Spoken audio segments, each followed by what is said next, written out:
Nakaba-sensei! Nakaba-sensei! Dude, Nakaba. You know what this chapter means? You remember my Fury video I made, 8, maybe 9 weeks ago? Oh my god, I made a Fury video a long time ago. It was about LUGH. I was talking about, like, the mythology on LUGH, or LUGH, or whatever you want to call them. Pretty much the mythology that Meliodas equal LUGH, and LUGH had 2 brothers, Balor's Eye, stuff like that. You remember that Fury? LUGH had 2 brothers. What? At the end of the chapter. Come on. Do you not understand? 2 brothers. At the end of the chapter. And it's so obvious and related because, dude, the flashback at the beginning of this chapter, you see the freaking symbol of the Goddess Clan on the leggings of the dude that looks like, the Estarossa. Estarossa, you see the leggings, the Goddess symbol on his legs, his kneecaps, his chest plate, his belt. I'm like, yo, the foreshadowing since the first fucking chapter. Oh my god. I don't know what to think right now. The Furies right now. The straight up Furies in the greatness that is Taizai. Like, seriously, who can deny the foreshadowing and the writing of this series? Like, dude, the writing of Taizai is just, it explodes my mind. My mind is completely just fried right now because the foreshadowing of Estarossa, the Goddess Clan symbol since chapter 1, not just Elizabeth's eye with her character sign, but the Goddess Clan symbol on the belt of Meliodas on the first chapter in the flashback when we see all the sins in their armor. And then this chapter, and then this brother, you have like, what the other brother's name is, like Seldorus? I think that's the brother's name, the younger little black-haired brother that looks exactly like Meliodas' twin. So, their names even sound similar, so, oh my god. Nakaba. I'm just saying right now, by far becoming one of my favorite manga. Besides Kentaro and Oda-sensei, Nakaba is becoming one of my favorite mangaka, or Togashi. Togashi, even though he has his troubles with his back issues, Togashi, Nakaba, Oda, let's see, Akira Toriyama, and I think that's pretty much my favorite, and Kentaro. So, Nakaba has just entered into one of my favorite mangaka, because this shit, man, yo,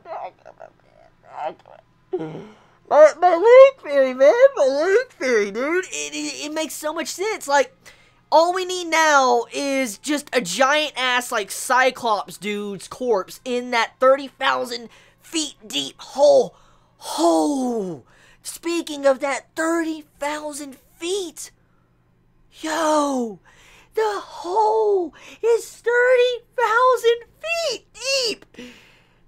Meliodas, man. Oh my god, 30,000 feet fucking deep. That is ridiculous. Like, oh my god, 30,000 feet.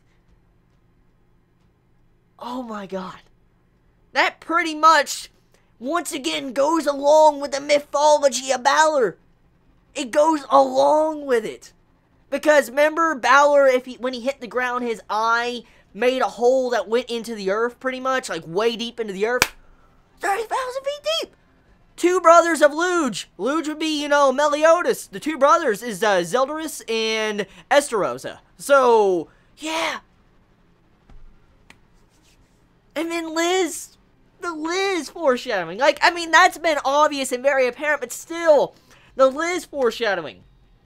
Elizabeth is Liz. It's so obvious now. Like, I mean, I still have my suspicions, but it's pretty fucking obvious that Liz is Elizabeth. Besides the naming and all that, it's obvious now. Like, the flashback, like, or whenever, you know, Elizabeth was having, like, she was having a dream or something. Like, she was in the middle of a dream sequence, and she was remembering something. Like, she was walking through a field, and you see this older version of Meliodas walking up to her. Now, here's the thing, okay? I have a theory. Here is the theory, okay? Now I'm getting into the theory crafting. We know for a fact Meliodas, he supposedly from what we know is, he made the hole in the earth and Liz died at the time. We don't know necessarily how she technically died, but that at that time, Meliodas, he was enraged, and he blew a hole in the, fucking earth and all that, 30,000 foot deep, and we know she died around that time. So, what if, just what if, that person we saw in the past, like that flashback with Liz, or Elizabeth, what if that was Estarossa? Not Meliodas, but Estarossa. What if, just what if the wanted poster was Estarossa? We know he's been locked up, but I mean, there could be other things that we don't know about. There could be. What if that wanted poster was Estarossa? What if he was like one of the original sins or something? I mean, it's not just that either. I mean, what if also Estarossa and Liz were in a relationship? Like, what if? Because that older looking version of Meliodas, I'm willing to pin it right now, that is Estarossa. I'm willing to put money on, I will put money on that. That older version looking of Meliodas is Estarossa. What if Estarossa and Liz had a relationship? Like a romantic relationship. And maybe he betrayed Elizabeth or Liz and tried to kill her in the past. And maybe that might be one of the main reasons why he doesn't like, Estarossa and, the Demon Clan and all sorts of things like that. Also, from what we understood from this chapter with some hints, is that Meliodas was locked up. He was locked up. Like, if you don't know where I'm getting this from, in the Demons, when the 10 Commandments pop up in this chapter, they talk about how this castle, Edinburgh Castle, I know I'm saying it wrong, but Edinburgh Castle is exploded. Like, it exploded from the inside out. Like, it just, imploded and shit, and you just see how everything's coming out of it. They state that it seemed like a great magical power exploded inside of it and blew it up like it was. So, it makes me believe that Meliodas was, or someone, maybe Liz, or Meliodas, or even Estarossa. I don't know. I highly doubt it's Estarossa actually there. But still, Meliodas was probably locked up. And he exploded out of that. And then whatever happened, you see the hole right away from it, and the holes in the ground. So, something happened in the past when someone was locked up inside there. Someone was locked up inside of that castle. And they blew up out, like they exploded their power and did something like that. So, holy hell.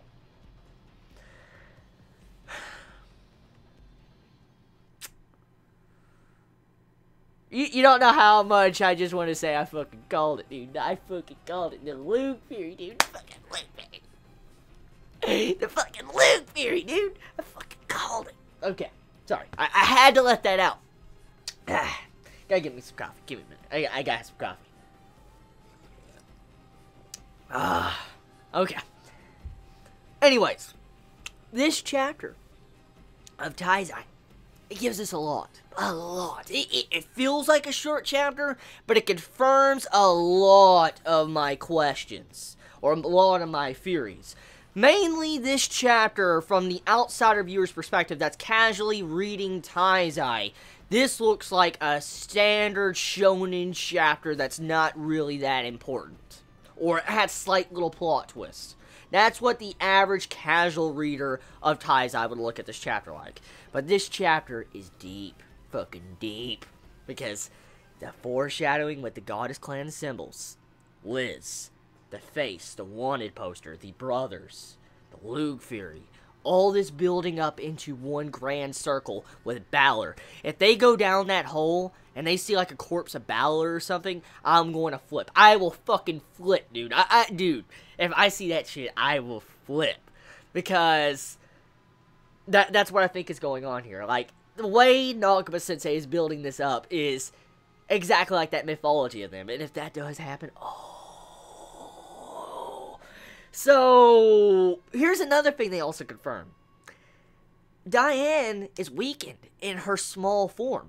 She doesn't have her full strength. And once again, this plays upon my theories of Merlin. Oh, remember what I said multiple times in these past weeks. I've said it multiple times. Merlin is shady as fuck. Like, she is so shady. I feel like she is evil. I mean, we know for a fact she has something to do with Galther and probably either created him or something like that. And she is shady. And now knowing that Diane is weaker in her smaller form while fighting Galther? Oh, yo. It's not that either. You also have it to where Galther, his overall persona is different from how he was in the last week's chapter. So, I don't know how to peg Galther in this chapter. Like, he says, like, do you know what you have done? Like, I'm not quoting him for quoting, like, word for word, because I'll mess some of it up. But he's like, you know what you have done? He's like, you need to get me away from everybody and lock me up for good. Lock me away. So, Galther is pretty much telling Meliodas, get me away from everybody and lock me up for good. Why? And he said he'll disappear.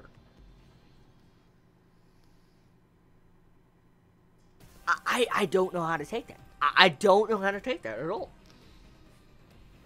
That's very weird. It's very, very fucking weird because the way Galther was acting, it's really, really weird. It's like he had like another personality or something that popped out of him. The way he was acting. Just his entire speech, or the way he was acting, just it felt very off compared to how he was in the last chapter. I don't know. Or maybe it's because Merlin's presence. That's why he's acting like that. What if he's acting like he is because Merlin is around him? Possible. That is possible. He did take the medicine from Merlin and take it in front of her. And then he spit it out when he left the room. What if he has some form of respect towards Merlin, and maybe that's the reason why he acted the way he did in front of Meliodas? That is a possibility. Maybe it's because Merlin's presence right there is why he acted like he did. Like, just lock me away and I'll disappear and stuff. Regardless of that.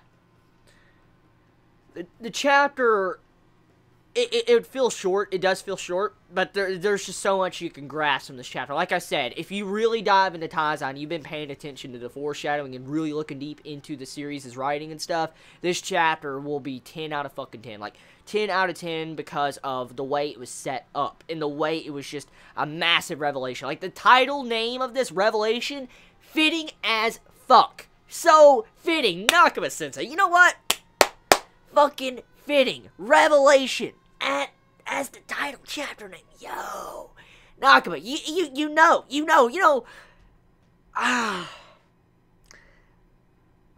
Man. This is why I love Taizai. Seriously, it's the way I can make Furies week to week, and it continues to impress me. The quality doesn't really go down either. It doesn't. And that is just, I don't know. I mean, the quality just doesn't go down. It continues to go up at a pace like fucking crazy. And there's still people that say that Taizai is kind of shit or has no, you know, like, I guess, world danger, like, he doesn't have any sense of danger. I see a lot of people saying that sometimes. And if you see the foreshadowing and the build-up of this, there is a lot of sense of danger. And that's why I love Taizai. It's a very complex series if you look into the inner workings and threads of the series. If you look at it as a standard shonen, it looks very simplistic and stupid. It does. But if you look into what the series' true meaning is, then you see the gem. Then you see why this is such a shining diamond, among others. Hands down, one of the best, in my opinion, one of the best ongoing shonen. No joke. There's no denying it. If you know and you know the foreshadowing firsthand with the setup of the series and the writing, you will probably agree with me. You most likely will. I'm not saying this is the definite best, because I haven't read all shonen that's currently ongoing, but in my personal opinion, this is one of the best, or probably the best, in my opinion. This is too damn good. And that's exactly why I love this series. So, I might make a Fury video. I might, you know, go reevaluate this chapter that I've read. I just pretty much, this has been more of my raw reactions and just talking about the confirmed Furies and stuff like that about this chapter. I might make a dedicated Fury video to this or an updated Fury video on LUGH or whatever later on. Maybe tomorrow, since barely anything comes out tomorrow. I might make an updated Fury video tomorrow, Monday or Tuesday, but we'll have to see how the schedule goes.